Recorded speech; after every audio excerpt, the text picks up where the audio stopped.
حرام کے اسباب بھی حرام ہیں، دیکھو جب احرام میں جمع حرام ہوا تو عورتوں کے سامنے اس کا ذکر کرنا بھی حرام کر دیا گیا۔ نفلی عبادات شروع کر دینے سے فرض ہو جاتی ہیں، دیکھو نفلی حج و عمرہ شروع کر دینے سے فرض ہو گئے۔ نفلی عبادت جیسا ہم بار بار ہم بولتے گئے اس بات کو کہ وہ نفلی عبادت جو ہے نا شروع کر دی ہے تو پھر وہ فرض ہو جاتی ہے، اس کو مکمل کرنا ہی پڑتا، چھوڑ نہیں سکتے۔ حضور علیہ الصلوۃ والسلام نے حضرت میمنہ رضی اللہ عنہا سے بحالت احرام ہی نکاح فرمایا، یعنی محرم کو جمع تو حرام مگر نکاح حرام نہیں، بولے حرام احرام کی حالت میں نکاح ہو سکتا لیکن جو ہے نا جمع نہیں ہو سکتا۔ ایسا ہوا تھا، نبی کریم صلی اللہ علیہ وسلم نے حضرت میمنہ رضی اللہ عنہا سے بحالت احرام ہی نکاح فرمایا تھا،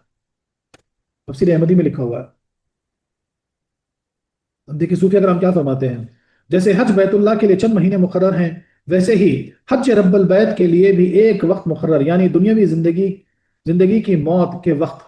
اور جیسے کہ اس حج کے لیے میقات معین، ویسے ہی اس حج کے لیے جوانی کا زمانہ مقرر،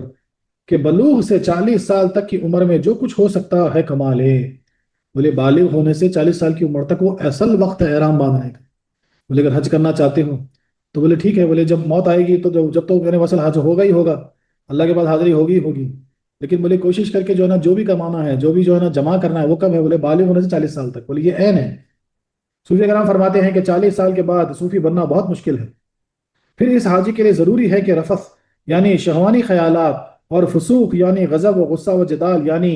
وہمیات وغیرہ سے دور رہے اور شیطانی وسوسوں سے بھاگے، عقل پر زور دے اور اپنے میں فرشتے کی خصلتیں پیدا کرے۔ صوفی کرام کیا فرماتے ہیں، دیکھیے ساری چیزوں سے بھاگو، یعنی ایسا نہیں کہ صرف احرام باندھنے پر اس سے دور ہونا ہے، بلکہ پوری اپنی زندگی میں جو ہے نا جو اصل عین وقت ہے کمانے کا وہ بولے جوانی سے 40 سال تک، اور بولے 40 سال کے بعد بولے کوئی صوفی بننا یا کوئی ولی بننا بولے بہت مشکل ہے، اس کے بعد اگر شروع کرتا ہے تو بولے وہاں کیا کر سکتا ہے، بولے والے بس فرشتہ فرشتہ صفت بن سکتا ہے بس، بولے فسوق یعنی ساری چیزوں سے اپنے آپ کو جھگڑے سے بناؤ، بچا لو، وسوسوں سے بچا لو، شیطانی خواہشات سے دور رکھو، شیطانی وسوسوں سے اپنے آپ کو بچا کے رکھو، اپنے عقل کا استعمال کرو، گناہوں سے پرہیزی کرو، تو یہ فرشتہ صفت پیدا کر سکتے ہیں، اس میں جنتی ترقی کرے گا، اتنا ہی نفع میں رہے گا۔ نیز اس سفر کے لیے شریعت کی سواری اور تقوی کا توشہ ضروری ہے، پہلے یہ توشہ اختیار کرو پھر وادی محبت میں قدم رکھو، پہلے تقوی کا توشہ تیار کرو پھر وادی محبت میں قدم رکھو۔ تو آج بھی پھر وہی بات آتی ہے کہ اگر کوئی بولا بھائی شریعت کو چھوڑو طریقت میں آ جاؤ، غلط ہے۔ تقوی کے توشے کے بغیر جو ہے نا وادی محبت کا سفر طے ہو ہی نہیں سکتا۔ اگر وادی محبت میں سفر کرنا چاہتے ہو تو تقوی کا توشہ تیار ہو۔ امام باقر فرماتے ہیں کہ جو شخص 3 چیزیں نہ لایا اس کا حج فائدہ مند نہیں۔ امام باقر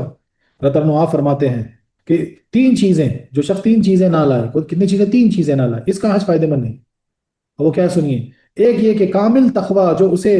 حرام سے بچائے، بولے اس کا تقوی اتنا کامل ہو کہ ہر حرام چیز سے اپنے آپ کو محفوظ رکھے، یہ پہلی چیز۔ دوسرے بردوباری جو اسے غضب و غصے سے محفوظ رکھے۔ دوسری چیز کیا فرماتے ہیں، بولے ایسی بردوباری، بولے ایسا یعنی اپنے اندر جو ہے نا ٹھہراؤ کہ غصے غضب سے اپنے آپ کو روک کے رکھو، تو پھٹ کر کے جو غصے میں پڑ جاتے ایک دم گرم ہو جاتے، بولے وہ ان کا بھی حج عمرہ بولے کوئی فائدہ کا نہیں، بولے بیکار ہے، اپنے اندر بردوباری۔ تو پہلا ہوا تقوی، دوسرا ہوا بردوباری۔ تیسرے مسلمانوں خصوصاً اپنے ساتھیوں سے اچھا برتاؤ، بلکہ ضروری ہے کہ حاجی سفر حج سے پہلے اپنے کو بندوں کے حقوق سے پاک و صاف کر لے ورنہ کامیابی نہ پائے گا۔ اللہ اکبر اللہ اکبر۔ بولے اگر حقوق العباد یعنی کسی کا پیسہ دینا ہے، کسی کو کچھ ہے کیا بھی، تو پہلے اس سے فری ہو جاؤ پہلے، اور اچھا برتاؤ سارے انسانوں سارے مسلمانوں سے، اپنے بھائیوں سے جو ہے نا اچھا برتاؤ، بولے یہ تیسری چیز ہے۔ بولے شاہی دربار میں جانے سے پہلے غسل و کپڑے کی صفائی اور درباری لباس پہننا ضروری ہے، اس دربار کی حاضری سے پہلے بھی اپنا قلب و قالب اور روح کی صفائی بہت لازم ہے۔ بولے قلب کی، قالب کی اور روح کی جو ہے نا صفائی کر کے جو ہے نا پھر جانا ہے سفر، تو پھر ویسا شخص کامیاب ہے، ورنہ بولے پھر آپ فرماتے ہیں امام باقر رضی اللہ عنہ آپ فرماتے ہیں، بولے یہ 3 چیزیں جس میں نہ ہو بولے اس کا پھر حج عمرہ جو بھی ہے بولے وہ گیا، کوئی کام کا نہیں۔ اللہ اکبر۔ تفسیر البیان میں لکھا ہوا ہے، تفسیر ابن عربی میں نقطہ لکھا ہوا ہے۔ صوفیہ فرماتے ہیں کہ عقل انسانی 3 طرح کی ہے۔ اب دیکھیں یہاں پہ اور ایک نقطہ، بولے عقل 3 طرح کی ہوتی، عقل شیطانی جو کفر اور معاصی کی طرف رہبری کرتی ہے، بولے اسی عقل سے شیطان مارا گیا۔ ایک تو ہوتی عقل شیطانی جو ہمیشہ کفر میں ڈال دیتی، اکڑا دیتی، انا میں ریاکاری میں ڈال دیتی، اور اسی عقل سے شیطان مارا گیا۔ عقل نفسانی جو دنیاوی کاروبار چلاتی ہے، اور ایک ہوتی ہے عقل نفسانی جو دنیاوی کاروبار، اسی عقل سے سائنس ایجاد ہے، بولے جتنے انوینشنز انوویشنز جو بھی ہوتے جو بھی ڈسکوریز ہوتی ہے بولے وہ یہ ہے عقل نفسانی، جس سے ایجاد ہوتی، جس سے دنیاوی کاروبار چلتے جو مال کمانے کے لیے استعمال کی جاتی۔ پھر تیسری ہے عقل رحمانی، جس کے ذریعے رب کی اطاعت آخرت کی تیاری نصیب ہوتی ہے۔ یہاں اولی الالباب میں انہی عقل رحمانی والوں سے خطاب ہے، تو قرآن میں جو خطاب ہو رہا اولی الالباب میں وہ عقل رحمانی والوں سے ہو رہا، جو رحمانی عقل استعمال کر کے جو ہے نا اپنی روحانیت کی کمائی کرنے کے چکر میں ان سے خطاب ہو رہا۔ جیسے آنکھ بغیر خارجی نور کے خارجی نور کے بیکار ہے، ایسے ہی مطلب آنکھ نہیں، آنکھ کا اندھا ہے تو کتنا بھی روشنی ڈال لو، کتنے بلب کھول لو، کچھ فائدہ پہنچتا ہے کیا؟ نہیں پہنچتا۔ ایسے ہی عقل بغیر ایمانی نور اور رحمانی کرم کے بیکار ہے، اسی لیے ارشاد ہوا کہ اے عقل والو تقوی کا نور لو۔ سبحان اللہ سبحان اللہ، اسی لیے جو ہے نا سیدھا کمیونیکیشن کیا ہو رہا ہے تقوی والے۔ اسی لیے ہمیشہ یاد رکھیے کہ کوئی اگر کہتا ہے کہ بغیر تقوی بغیر شریعت بولے یہ ہو سکتا، بولے ناممکن ہے۔ تقوی کا توشہ لازم ہے، یہ قرآن کہہ رہا، اور نہ عقل شیطانی استعمال کرنا ہے نہ عقل نفسانی استعمال کرنا ہے، عقل رحمانی کی طرف پلٹنا ہے۔ عقل رحمانی اور تین چیزیں جو امام باقر تعالیٰ بھی فرماتے ہیں جو لے کر آنا ہے، ایک تو ہے تقوی جو حرام کو پہچانے حرام سے بچے، دوسرا بردوباری جو غضب و غصے فساد وغیرہ سے آپ کو روکے، اور تیسرا جو ہے نا حقوق العباد ادا کر کے جو ہے نا ہر کسی کے ساتھ اچھا پڑتا ہے حسن سلوک۔ یہ تین چیزیں جو لے کے آئے اس کا حج و عمرہ کامیاب ہے۔ سبحان اللہ سبحان اللہ۔